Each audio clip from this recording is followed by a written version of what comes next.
Hello guys, welcome to my YouTube channel time to study and art. इस video में हम BHDC 131 के fourth block का 12th unit cover कर रहे हैं। इससे पहले इस यूनिट की एक वीडियो अपलोड हो चुकी है। अगर आपने वो नहीं देखी तो प्लीज चैनल की प्लेलिस्ट में जाकर आप वो देखिए।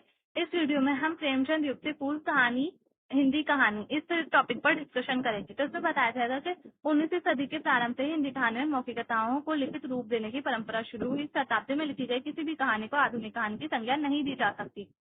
तो हिंदी कहानी की जो परंपरा थी वो 19वीं शताब्दी में शुरू हुई और उनको पहले कथाएं होती थी, मौखिक कथाएं होती थी, उनको लिखित रूप दिया जाने लगा। और ये जितनी भी कहानियां थी इनको हम आधुनिक कहानी नहीं कह सकते, क्योंकि ये जो कहानियां होती थी अनुवादित कहानियां होती थी। दूसरी कहानियां जो मध्यकाल की और सूफी परंपराओं की कहानियां होती थी, प्राचीन काल की कहानियां होती थी, कथाएं होती थी, उनको लेकर उनका ही अनुवाद किया जाने लगा हिंदी में, उन्हीं कथाओं का। तो उनको कहानियां तो कहा गया, लेकिन इन्हें आधुनिक कहानी नहीं कहा जा सकता।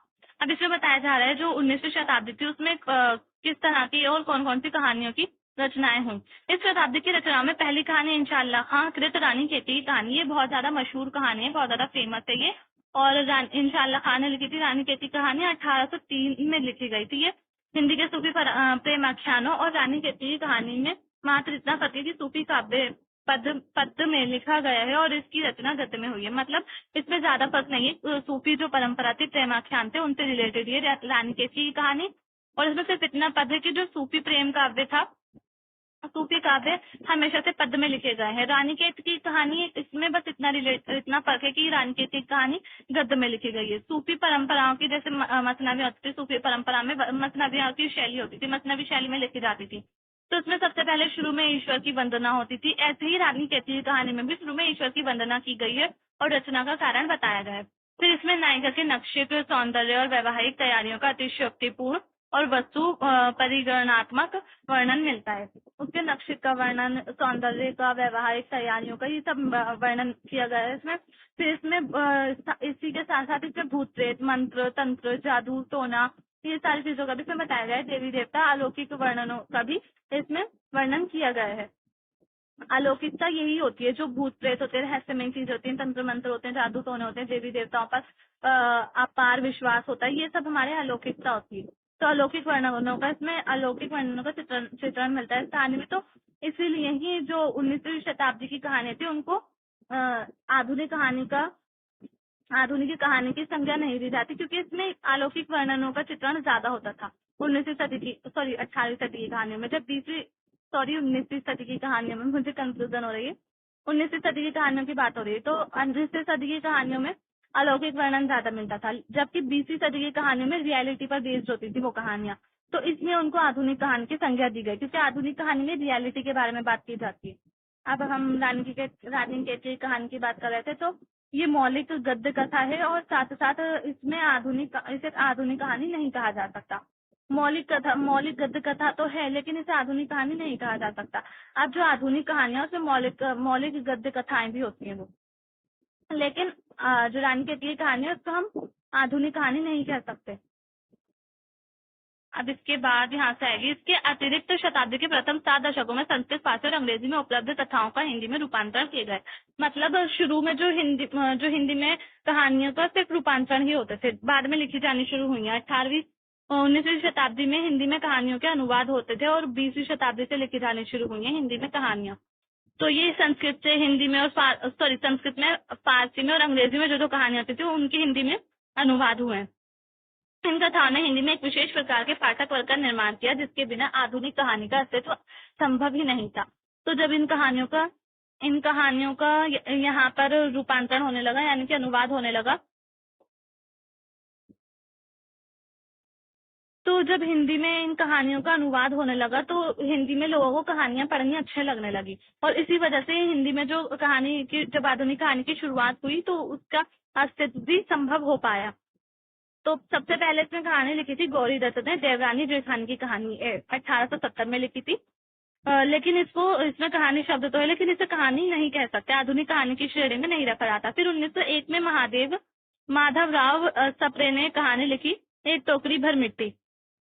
तो इसको भी कहानी की संज्ञा नहीं दी जा सकती। इसमें बताया गया है कि ये एक रोचक तथ्य है कि कहानी शब्द का प्रयोग रानी केत की कहानी और देवरानी जेठानी की कहानी दोनों में हुआ है, लेकिन रानी केत की कहानी और कहानी शब्द का प्रयोग परंपरागत कथा के रूप में हुआ है।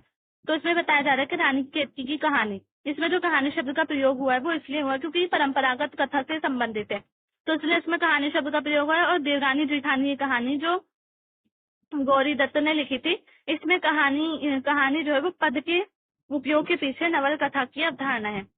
मतलब इसमें जो कहानी पद का प्रयोग किया गया है या फिर शब्द का प्रयोग किया गया है, उसमें एक नवल कथा की अवधारणा है उसके पीछे, इसलिए इसमें प्रयोग किया गया है। अब इसके बाद अनुवादित कहानियां आती हैं। तो यहाँ से अनुवादित कहानियां 19वीं शताब्दी के प्रथम दशक में फोर्ट विलियम कॉलेज के तत्वाधान में बेताल पच्चीसी, प्रेम सागर, राजनीति और चंद्रवती या नचिकेतोपाख्यान का अनुवाद किया गया है। इसके अलावा 19वीं सदी के प्रथम 3 दशकों में मधोनल, माधव विलास, नीति कथा, गोरी बादल की बात और सुख सागर उपदेश कथा नामक पुस्तकें अनुदित की गई। तो ये सारी जो कहानियां हैं ये अनुवादित कहानियां हैं। अगर आपके पेपर में लिखने के लिए आ जाए तो आप 2-4 याद कर लेना और फिर उसमें लिख देना। फोर्ट विलियम कॉलेज के लिए याद कर लेना, जैसे प्रेम सागर है, चंद्रवती है, बेताल पच्चीसी, रानी केतकी की कहानी है, ये भी अनुदित कहानी है। इस समय किस्सा हातिम ताई, किस्सा चाहा दरवेश, सूरजपुर की कहानी, कथा सागर, वीर सिंह का वृत्तांत, वामा मनोरंजन, लड़कों की कहानी, रॉबिन्सन क्रूसो का इतिहास, यात्रा स्वप्नोदय, गुलाब कावली आदि रचनाएं प्रकाशित हुई। और ये सब भी उन अनुवादित कहानियां ही थी। तो ये सारी अनुवादित कहानियों के बारे में बात की जा रही है। अब जो आचार्य रामचंद्र शुक्ल हैं, उन्होंने बताया कि हिंदी की सबसे पहली कहानी, मतलब हिंदी की जो कहानियां हैं, हिंदी आधुनिक कहानी में जो शुरुआत हुई है वो कौन कौन सी कहानियों से हुई है। तो उन्होंने 5 बताई है। पहली है इंदुमती, जो 1900 में लिखी गई थी। गुलाबहार 1902 में लिखी गई थी और दोनों ही किशोरीलाल गोस्वामी ने लिखी थी। फिर इसके बाद इन्होंने तीसरी कहानी जो बताई वो बताई प्लेग की चुड़ैल, ये मास्टर भगवान दास ने लिखी थी 1902 में। फिर इसके बाद चौथी कहानी 11 वर्ष का समय, ये रामचंद्र शुक्ल ने खुद ही लिखी थी 1903 में। दुलाई वाली बंग महिला ने लिखी थी, ये 1907 में लिखी थी। तो इन 5 कहानियों से उन्होंने बताया कि ये 5 कहानियां हिंदी साहित्य के इतिहास में निम्नलिखित कहानियों, मतलब हिंदी साहित्य के इतिहास में उन्होंने बताया कि ये सारी कहानियों से शुरुआत हुई है आधुनिक हिंदी कहानियों की। अब इसमें बताया जा रहा है कुछ विद्वान इंदुमती को हिंदी की पहली कहानी मानते हैं, परंतु ये मौलिक कहानी नहीं है, इसमें मौलिकता नहीं है। इंदुमती में विद्वानों में भेद ये कि इंदुमती पहली कहानी है या नहीं हिंदी की।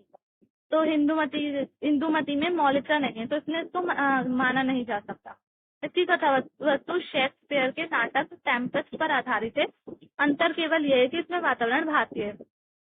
ये कहानी भी परंपरागत किस्से की शैली से मुक्त नहीं हो सकी, मतलब परंपरागत जो किस्से कथाएं होती थी उनसे रिलेटेड ये कहानी भी वो सब इसमें देखने को मिलता है। और ये शेक्सपियर के जो एक नाटक है टेम्पेस्ट, उसी से रिलेटेड है, उस पर आधारित है, उसी से लेकर लिखी गई है, उसी की कहानी ली गई है इसमें भी।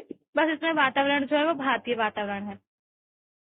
अब यहाँ से बताया जाएगा कि 20वीं सदी के प्रथम दशक में जब हिंदी कहानी की शुरुआत हुई, 20वीं सदी से शुरुआत हुई है, तो 20वीं सदी के प्रथम दशक में हिंदी कहानियां जो थी वो पहले थे इसमें वृंदावन लाल वर्मा, इन्होंने पहली कहानी लिखी थी राखी बंध भाई, ये इनकी पहली कहानी थी। फिर उसके बाद दूसरी कहानी ततार और वीर राजपूत, ये इनकी कहानी थी। यहाँ से शुरू हुई, यहाँ से हिंदी कहानी का विकास, मतलब आधुनिक हिंदी कहानी की शुरुआत होती है। 20वीं शताब्दी के दूसरे दशक में आधुनिक ढंग की कहानियों की धूम मच गई। पत्र पत्रिकाओं में आधुनिक ढंग की कहानियां प्रकाशित होने लगी। तो आधुनिक 20वीं सदी के शुरुआत ही हिंदी कहानी की शुरुआत हुई और पत्र पत्रिकाओं में भी वो प्रकाशित होने लगी। इंदु एक पत्रिका का नाम है जिसमें जयशंकर प्रसाद की पहली कहानी, जयशंकर प्रसाद उस समय के बहुत महत्वपूर्ण, बहुत ज्यादा फेमस लेखक है, जिनकी पहली कहानी है ग्राम, ये प्रकाशित हुई इनकी इंदु पत्रिका में। फिर उसके बाद 1911 में भारत मित्र चंद्रधर शर्मा गुलेरी, ये भी बहुत फेमस एक लेखक हैं, जिनकी कहानी भारत मित्र में छपी और इनकी कहानी का नाम था सुख में जीवन, ये इनकी कहानी थी। फिर इसके बाद राजा राधिक रामन प्रसाद, इनकी कहानी थी कानों में कंगन, ये सारी कहानी यहाँ से शुरू होती है कहानियों के बारे में। फिर इसके बाद यहाँ से शुरू होगी सरस्वती। प्रेमचंद की कौन कौन सी कहानियां थी, तो प्रेमचंद की कहानी सरस्वती पत्रिका में छपी और उनकी पहली कहानी थी सोच इनकी पहली कहानी थी जो सरस्वती पत्रिका में छपी। उर्दू में इनकी पहला कहानी संग्रह जो था वो सोजे वतन था, जो छपा था इनका कहानी संग्रह। ये भी बहुत ज्यादा महत्वपूर्ण है। सोच और सोजे वतन प्रेमचंद का जो युग है वो बहुत ज्यादा महत्वपूर्ण युग माना जाता है। प्रेमचंद का युग शुरू होता है 1919 से 1936, 1920 से 1936 के टाइम में, 1919 और 1920 कह सकते हैं। बाल कृष्ण शर्मा नवीन, इनकी कहानी थी सुत, जो 1818 में छपी थी सरस्वती पत्रिका। अब सरस्वती पत्रिका ये वही वाली पत्रिका है जिसके संपादक द्विवेदी जी थे।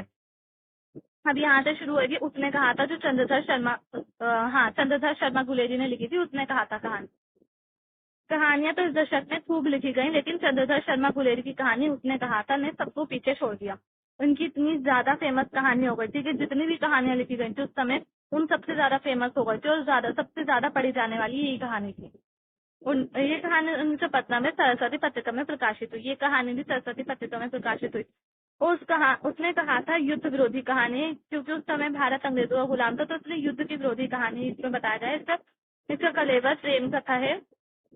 इसमें एक प्रेमी अपनी बचपन की प्रेमिका के पति और बेटे के लिए अपने आप को न्यौछावर कर देता है, परंतु ये कहानी का उपरी आवरण है, मूल चेतना युद्ध विरोधी है। तो आपको समझ आ गया होगा जो उसने कहा था कहानी है, इसमें प्रेम कथा है। ये एक प्रेम कथा से संबंधित कहानी है और उसमें प्रेमी है और अपनी प्रेमिका के पति को, मतलब उसकी प्रेमिका की शादी किसी और से हो जाती है और उस अपनी जो प्रेमिका होती है उसके पति को और उसके बेटे के लिए अपनी पूरी जिंदगी, अपना पूरा जीवन न्यौछावर कर देता है।